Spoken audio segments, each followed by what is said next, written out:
ગયા છે દીપક પટેલ અમદાવાદથી। જી સર, સવાલ પૂછો આપનો। કરેલ છે 10,000 શેર 46 ના ભાવે, સોરી 6,000 શેર, અને Bajaj housing finance 1,000 share buy કરેલ છે 127 ના ભાવે। ઓકે, પહેલો કયો કાઉન્ટર કરી દો તમે? NMDC steel. Okay, NMDC steel 46 રૂપિયાની એમની ખરીદી ને બજાજ હાઉસિંગ ફિનાન્સ 127 રૂપિયાની ખરીદી। કેટલો વ્યૂ છે તમારો દીપકભાઈ? લોંગ ટર્મ વ્યૂ છે। ઓકે, તો લોંગ ટર્મ વ્યૂ છે, આ બંનેમાં ઊભા રહી શકાય? ચાર્જ કેવા લાગે? તો બજાજ હાઉસિંગ ફાઇનાન્સની વાત કરીએ તો જે શોર્ટ ટર્મ જે ડેટા છે આપણી પાસે એ જોઈએ છે તો ટ્રેન્ડ હજી ડાઉન છે સ્ટોકનો।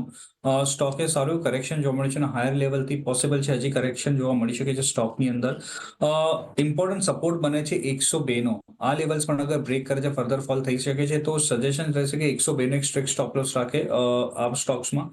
આની નીચે તો એક્ઝિટની સલાહ રહે છે। અપસાઇડ અરાઉન્ડ શોર્ટ ટર્મ માટે અરાઉન્ડ 115-120 નું રેઝિસ્ટન્સ ફેસ કરે છે સ્ટોક।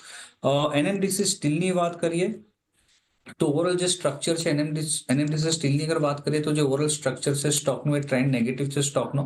પોસિબલ છે સ્ટોકમાં હજી પણ કરેક્શન જોવા મળી શકે છે। આઈ થિંક આ સ્ટોકને હમણાં અવોઇડ નહીં કરવાની સલાહ છે, ન્યૂ એન્ટ્રીની સલાહ નહીં છે સ્ટોકમાં। પણ એમની પાસે છે તો શું કરવાનું? એમને નિયરલી 11 રૂપિયાનો અત્યારના લોસ ચાલી રહ્યો છે।